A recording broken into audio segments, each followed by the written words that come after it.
Et nous sommes avec David Cormand. Bonjour. Bonjour. Secrétaire national d'Europe Écologie Les Verts. Tout d'abord, que vous inspire ce verdict? Est-ce qu'on assiste à un tournant?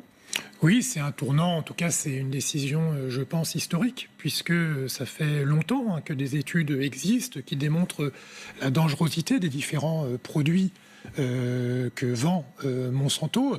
Il y a plus de 10 ans, un documentaire qui avait été réalisé par Marie-Monique Robin, qui s'appelait Le Monde selon Monsanto, dont elle a tiré également un livre, montrait très bien les pratiques historiques de Monsanto, qui est non seulement de commercialiser des produits extrêmement dangereux, mais également de dissimuler leur dangerosité pour pouvoir encore plus aisément les vendre. Et donc là, on a une décision de justice qui reconnaît non seulement la dangerosité de ces produits, mais aussi la volonté de Monsanto de dissimuler cette dangerosité. Alors Monsanto se défend encore ce matin. Bayer prend la parole, dit que le glyphosate est sûr, non cancérogène. Et évidemment, il y a eu des plaidoiries. Pendant un mois, on a discuté lors de ce procès. Cette décision ne change pas le fait que 800 études scientifiques et les conclusions d'une agence américaine soutiennent que le glyphosate ne cause pas de cancer et n'a pas causé le cancer de ce jardinier. Comment on se bat contre cette firme ? D'abord par la justice, mais en creux, ce que démontre ce verdict, c'est l'inertie du politique au sens large par rapport à ces firmes chimiques qui défendent non pas l'intérêt collectif, mais leurs intérêts particuliers.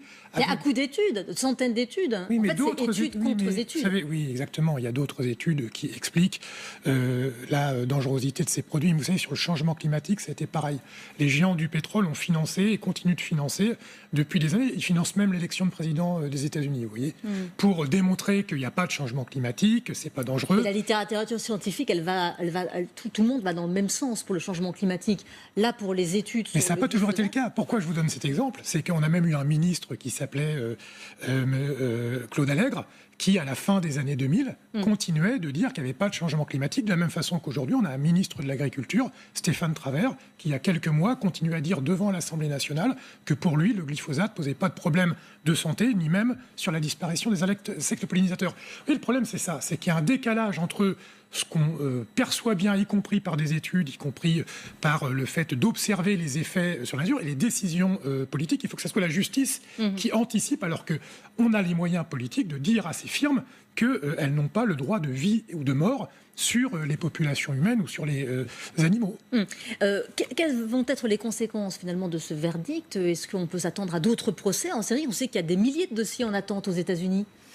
Écoutez, il y a l'aspect juridique, on va voir ce que cela donne, mais il y a plus de 5000 plaintes du même type qui sont déposées aux États-Unis. D'ailleurs, au passage, on se rend compte qu'en Europe, on a un retard en termes d'arsenal juridique pour pouvoir notamment monter des opérations de groupe, des poursuites de groupe contre des grands groupes, des grandes firmes. Là, c'est pas le cas, c'est un seul jardinier. Oui, mais le droit américain permet davantage ça. En France, on a plus de mal à faire cela. Mais moi, je voudrais insister sur l'aspect politique de cette affaire. C'est qu'on a une grande difficulté en France et en Europe à mener des politiques proactives contre ces firmes qui, encore une fois, privatisent l'intérêt collectif au titre de leurs avantages. Monsanto, c'est une entreprise qui a théorisé, qui a stratégisé la commercialisation de produits dangereux, mais pire, elle a aussi, c'est une des actrices majeures de tout ce qu'on appelle les OGM, et elle développe des stratégies commerciales au détriment des populations et des agriculteurs, où elle privatise le vivant en créant des OGM qui sont résistants à ces pesticides et ces insecticides, et elle vend de fait un espèce de cocktail maléfique qui nuit à la nature, nuit aux agriculteurs, nuit à notre santé, nuit à la qualité de notre alimentation. Donc il y a là un enjeu éminemment politique dans cette affaire.